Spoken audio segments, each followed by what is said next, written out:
Darkness.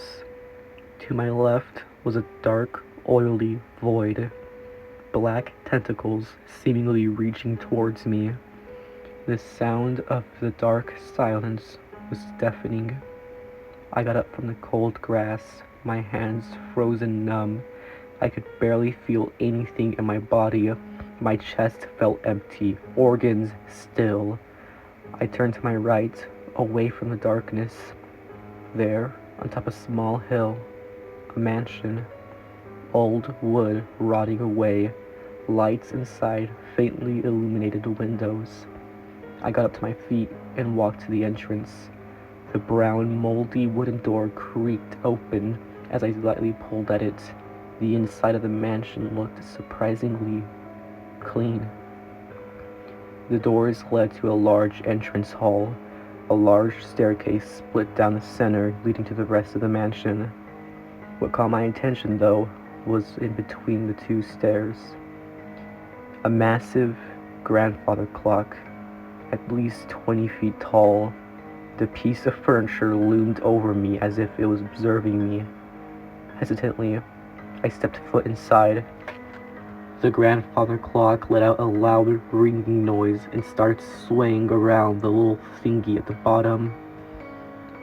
I didn't do much the first night. I wandered around the mansion, ate some food, and lied on a couch staring out a large window into the void. I don't really know where I am. I don't know what to do, so I just spent that entire night just enjoying myself in the oddly well-kept, clean mansion. That was until the grandfather clock rang again. Its stinging echoed throughout the entire house. Within seconds, my eyes became heavy. My head felt light in darkness. I woke up, back outside on the cold, dead grass, the void still trying to reach me. I got to my feet and once again went inside the mansion. The grandfather clock did its thing, and I just did mine. I ate snacks, walked around, and sat on some comfy bed, same as yesterday mostly. The only difference, the mansion was slightly unkept. The cubbies in the kitchen were left open, a few pillows on the couches were on the floor, and the beds weren't neatly tucked in. I ignored it. I enjoyed myself as I did last night, until the clock rung again, and I fell asleep. I woke up outside, walked inside. It was dirtier. I walked through the rooms. They were slightly more dirtier than before. It wasn't me that left a mess. I didn't fold a carpet. I didn't leave plates out. I never spilt water on the floor. It was harder to enjoy myself that time. I had to try to ignore the mess and continue on. The clock rung. I fell asleep, woke up, walked inside. It was dirtier. I swear the mansion was dirtier than before. I ignored it. I didn't try to enjoy myself that night. Instead, I took the liberty of exploring deeper in the mansion. I walked through the mansion's long, empty, dirty halls. Old yellow paintings of randomness lined the walls, inconsistent colors and shapes, all except one. At the end of a particularly long, isolated hallway, right above a door old and alone, a single, comprehensive painting sat. It was me, hanging from a noose. Before I could comprehend the painting, the clock rang again and I fell into slumber.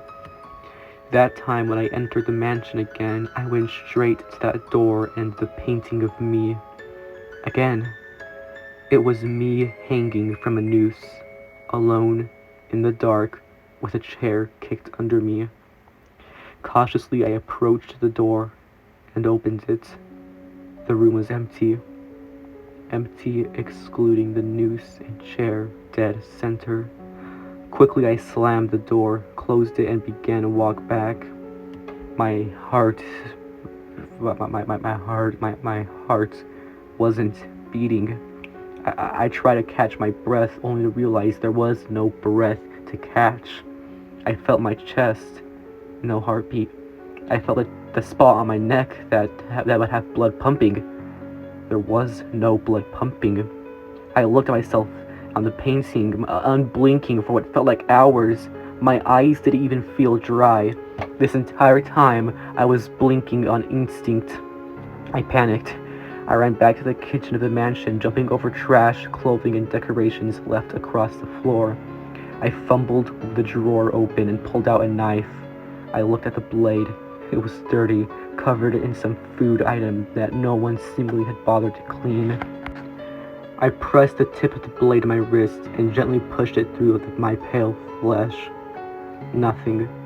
I felt nothing as a knife pierced into me.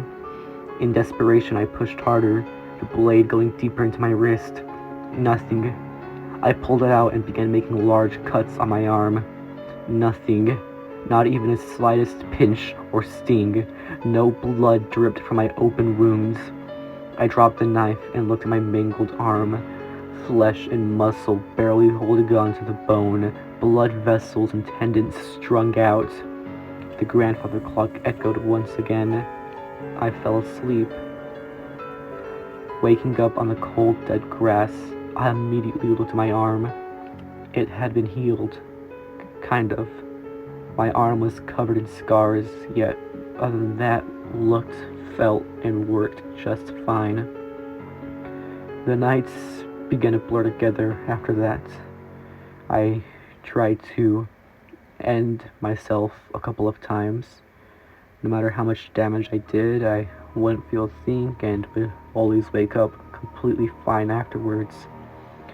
Scars covered my body with each attempt.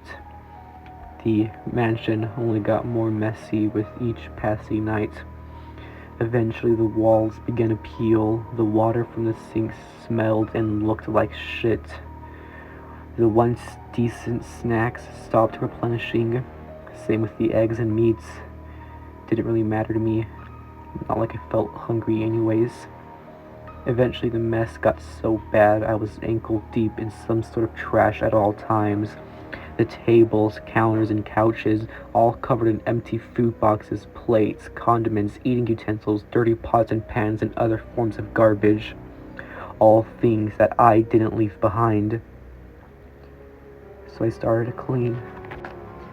It was small at first. I only picked up a few boxes and put them in the trash. I tried washing dishes and putting them away. I tried washing the stained clothes that littered every bedroom. As I helplessly picked up and organized some rooms, I began to feel. I took a weak, raspy breath. The first breath I had taken since I got here. I dropped the shirt I was folding and felt my throat. A small, uneven, weak pulse of blood. The pulse was barely there, yet it was still there. As I stood, my body slightly twitched. A small grin slowly grew on my face. Then the grandfather clock made its call. Each night after that, I spent cleaning. I swept the floors, I washed the dishes and clothes. The more I cleaned, the more I felt alive. Each night I got faster and faster, more efficient, more desperate. One night I began to cough, my lungs gasping for air. I felt my heart beating desperately. But now what? I was getting more alive the more I cleaned each night. Slowly but surely my organs began functioning. But now what? That was the question I asked myself as I got to the long hall. I looked up from my broom and onto the painting of me. I walked to the door and opened it. The noose and chair, waiting. I knew what I had to do. I stepped onto the chair, put the noose around my neck, and kicked back. For the first time, I felt pain. my legs desperately kicking around, heart pounding, trying to pump blood through my constricting neck. I was dying. No. I was setting myself free. Before the noose could take me, the grandfather clock made its call. Every night I cleaned and cleaned and cleaned. And after cleaning enough where I could feel breath, when I feel my blood pumping, I made my way to the noose and hung. Each time, the grandfather clock would ring out before I could finish myself. Freedom from this hell was always so close, seconds away. All I had to do was clean until I felt alive enough to die. I never could make it. The grandfather clock always put me back to sleep seconds before I was set free. Each time I would wake up outside, walk into a more messier, dirtier mansion, clean, and have less and less time to set myself free. The mansion started to crumble from the inside. Eventually the cleaning got impossible.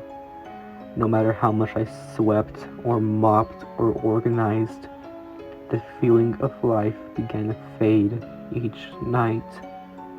I gave up. I sat on the old, rotting, stained stairs of the entrance hall. The grandfather's clock's ticking was the only noise through the large, empty, dirty mansion. That was until there was a knock at the door.